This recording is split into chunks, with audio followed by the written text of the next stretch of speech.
Եվ այսպես Թուրքիա եւ Ադրբեջանի հետ սահմանը չի բացվել մինչեւ 2030 թվականը։ Վայ, ես ինչ եք ասում, ասենց ոնց կլինի։ Հարգելի հեռուստադիտողներ, ընտրություններից առաջ սրտիկներ էին ցույց տալիս, ասում են դեր կանգնեք խաղաղությանը եւ այլն եւ այդպես շարունակ։ Քարոզներ այնպեսին էր գրում, այ հենց մենք կարողանանք հաստատել մեր քաղաքական մոնոպոլիան, մի կողմից Ռուսաստանի հետ տնտեսական խնդիրները կլուծվեն, մյուս կողմից էլ Թուրքիայի հետ մենք հարաբերությունների հաստատման այն ճանապարհով կգնանք, որը շատ արագ կհանգեցնի սահմանի բացմանը, բայց տեսեք, կա նախընտրական քարոզչական իրավիճակ, պատահական չէ, որ ասում են, որ ամենից շատ ստում են, օրինակ, որսից հետո եւ ընտրություններից առաջ, ես չգիտեմ իշխանությունները որսի տեսանկյունից ոնց են, բայց այ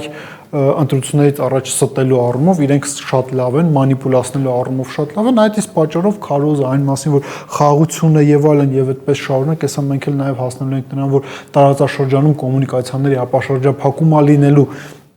սահմանների բացումա լինելու, բայց ընտրությունները անցնում են եւ Հայաստանի Հանրապետության արտաքին գործերի փոխնախարար Վահան Կոստանյանը ասում է, որ հայկական կողմը ընկալում է իրողությունները հետևյալ կերպ, որ մինչև 2030 թվականը սահմանները կբացվեն, կոմունիկացիաների ապաշրջափակում տեղի կունենա։ Հələ մի վարքյան, բացում եք խաղաղության դարաշրջանը, խաղաղությունը եկել է, օրերն էր, չէ, Նիկոլ Փաշինյանը հաշվում, չգիտեմ, այնտեղ 25 օրեկան 17 ժամվա խաղաղություն եւ այլն եւ այդպես շարունակ, բայց եթե մենք արդեն խաղաղությունը հաստատել ենք, արդյոք տրամաբանությունը այնպեսին չէր, որ սահմանը պետք է բացվեր։ Իդեպ եւս մի կարևոր նրբերանգ կար, ուրեմն երբ որ Դավիթ Խուդացյանը հանդիպում է իր թուրք գործընկերոջ հետ, Ուրարօղլուի հետ, ուրեմն էլի քննարկում են Անիի կամրջի վերաբացումը, վերանորոգումը, որ առաջին անգամ Նիկոլ Փաշինյանի կառավարությունը, ինչու ենք Նիկոլ Փաշինյանի կառավարությունը շեշտում, որովհետև Սերժ Սարգսյանի իշխանության տարիներին եւս այս հարցը քննարկվել է։ Առաջին անգամ իրենք 2023 թվականին են խոսել կամուրջի վերականգնման, վերակառուցման մասին, 3 տարին փաստորեն բավարար չէ մի հատ կամուրջ վերանորոգելու համար, բայց իրենք խոսում են սահմանի բացման, կոմունիկացիաների ապաշրջափակման մասին, ինչևէ արդեն հասկացանք, այս սարտիկներ ցույց տալով մարդիկ խաբեցին, սահմանի բացում տեղի չի ունենալու առնվազն մինչև 2030 թվականը։ Սա առաջինը։ Երկրորդը, տեսեք, նաև մենք առնվազն հիմնավոր կասկած կարող ենք ունենալ, որ հաշվի առնելով Թուրքիա եւ Ադրբեջանի դիրքորոշումը, սահմանի բացումը, որը ընդհանրապես իրական կարող է նույնիսկ տեղի չունենալ եւ կոմունիկացիաների ապաշրջափակում ասվածը, դա կարող է կյանքի կոչվել միայն այն պարագայում, երբ որ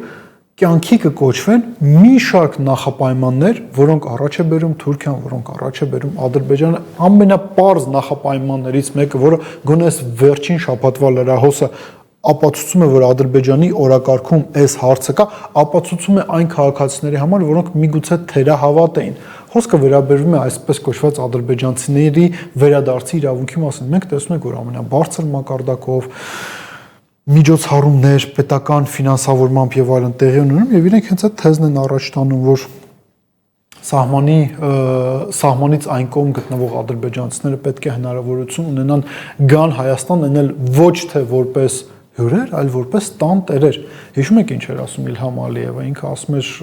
Արցախ մտանք տանկերով, Հայաստան գալու ենք տաքսիներով։ Նիկոլ Փաշինյանը կրկին ասենք, այստեղ եւս ինքը զբաղված է նրանով, որ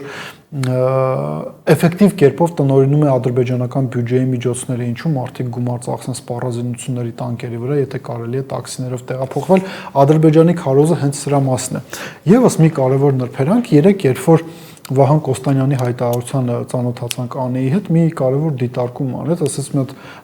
հաջորդ պարբերությունները ընթերցի Կոստանյանի, հաջորդ պարբերություններն էլ եթե ընթերցում ես, եթե Վահան Կոստանյան անունը հանես, տեղը դնես օրինակ Հական Ֆիդան, տարբերություն չեք գտնի։ Հական Ֆիդանի վերջին ելույթը նայեք եւ համեմատեք Վահան Կոստանյանի խոսքերի հետ, ասում եմ կոմունիկացիաների ապաշրջափակումը,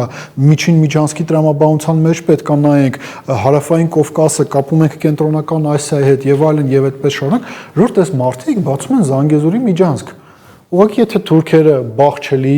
շուրթերով, չգիտեմ, Էրդողանի շուրթերով, որոշ դեպքերում նաեւ Հական Ֆիդանի շուրթերով դա անվանում են Զանգեզուրի Միջանցք, իրենք այստեղ ասում են միջին Միջանցք եւ այլն եւ այդպես շարունակ։ Այսինքն տեսեք, իրենք նույնիսկ նարատիվների առումով խոսում են այն մասին, որ հարավային Կովկասում խաղաղության հաստատումը հնարավորություն է տարածաշրջանի բոլոր պետությունների համար, Ալիևյան նարատիվ, որ սրանով մենք կկապենք Հարավային Կովկասը Կենտրոնական Ասիայի հետ Ալիևյան նարատիվ, այսինքն տեսեք եւ քաղաքականության առումով եւ նարատիվների խոսույթի առումով իրենք կրկնում են այն, ինչ գալիս է Ադրբեջանից, ինչ գալիս է Թուրքիայից։ Վահան Կոստանյանը նաեւ ինչի մասին է խոսում,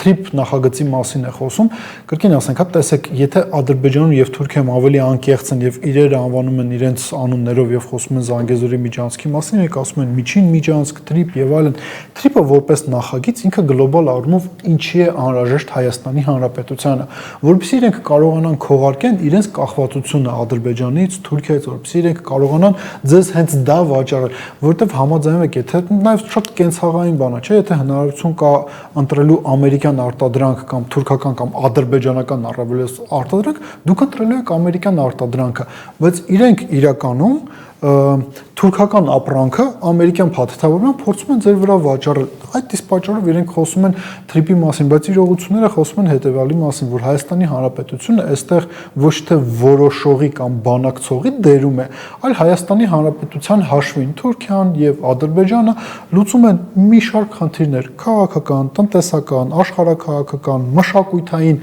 դեմոգրաֆիկ, որովհետեւ երբ որ ադրբեջանցիները ասում են, որ արևմտյան ադրբեջանցիները պետք է տեղափոխվեն Հայաստան, իրենք ուզում են փոխել Հայաստանի դեմոգրաֆիկ եւ կրոնական պատկերը, իրականությունը հենց սա է։ Եվ տեսեք, ընտրությունից շատ կարճ ժամանակ է անցել, բայց հենց Հայաստանի Հանրապետության իշխանություններն են ստիպված առերեսվել այն կեղծիքի հետ, որ իրենք հրամցնում են քաղաքացիներին։ Հիշեք, նույնիսկ իրենց գնահատմամբ մինչև 2030 թվականը Թուրքիայից սահմանը չի բացվելու, ու մենք դեռ այստեղ չենք էլ խոսում Թուրքիայից սահմանի բացելը, դա դրական է, թե բացասական երևույթ է, եւ արդեն դասական առումով ամփոփենք մեր զրույցները այս շաբաթվա։ Նույնիսկ հաշվի առնելով այն հանգամանքը, որ հունիսի 7-ին կայացել են ընտրությունները, Հայաստանի Հանրապետության քաղաքացիները շատ մոտ ապագայում հաստատ հնարավորություն ունենալու են պատասխանել հետևյալ հարցին. իրենք համաձայն են Հայաստանի ինտեգրմանը թուրքական աշխարհին, թե ոչ, իրենք համաձայն են, որ Հայաստանում, ինչպես Արցախում, ադրբեջանցիները գան ապրեն ոչ թե հայերի կողքին, այլ հայերի փոխարեն։ Մտածեք այդ մասին։